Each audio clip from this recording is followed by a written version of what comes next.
वहीं पाकिस्तान पर केंद्र सरकार ने एक और एक्शन लिया है। पोस्टल सर्विस को बंद करने पर विचार किया जा रहा है। भारत पाक पोस्टल सर्विस को बंद करने पर केंद्र सरकार इस वक्त विचार कर रही है।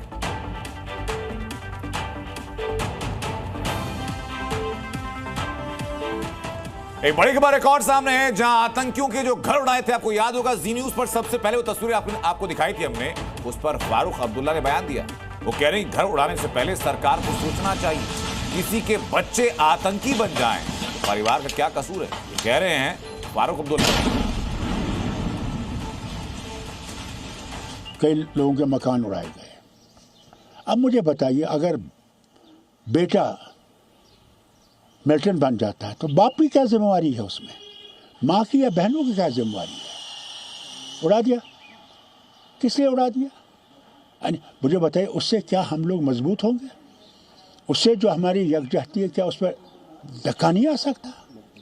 लोग नहीं सोचेंगे ये क्या हो रहा है?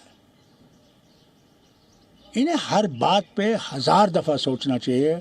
उस एक्शन से कहीं हमारे में जो एक यकजहती हो गई है उससे नुकसान तो नहीं पहुंचे, मगर वो दफ्तरों में बैठ के फैसले करते हैं, ये नहीं देखते हैं कि इसका असर क्या होगा। ये पहलगाम में इस वक्त हालात क्या है? सुरक्षा बल कैसे आतंकियों को तलाश रहे हैं, उनकी ठिकाने तलाश रहे हैं, उनके एक एक इनपुट को, उनके फुटप्रिंट्स को तलाश रहे हैं। वहां से रिपोर्ट कर रहे हैं हमारे सहयोगी प्रमोद शर्मा।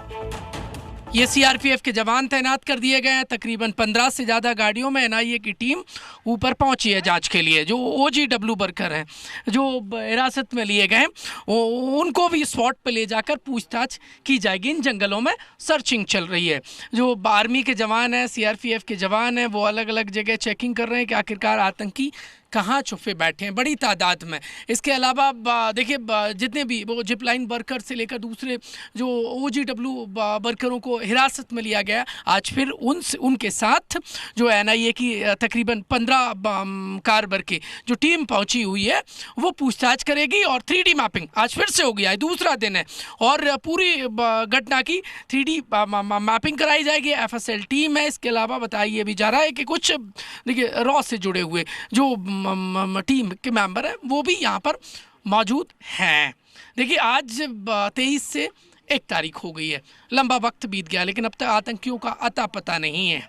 जो आतंकी हमले में मारे गए, उन परिजनों की और उनसे जुड़े लोगों की मांग है कि सबक सिखाया जाना चाहिए देश के दुश्मनों को। इन पहाड़ों में कहीं छुपे बैठे हैं, क्योंकि देखिए बताया ये भी जा रहा है कि पहलगांव के साथ साथ वेस्टर्न वैली के अलावा 2 और स्पॉट ऐसे थे जहां पर रैकी की गई थी, और लेकिन सबसे सेफेस्ट इसी वेस्टर्न वैली को चुना गया। और यहाँ से तकरीबन 6 किलोमीटर आगे आप जाएंगे तो वायसरन वैली है, जहां पर आतंकियों ने वो हरकत की थी 23 तारीख को।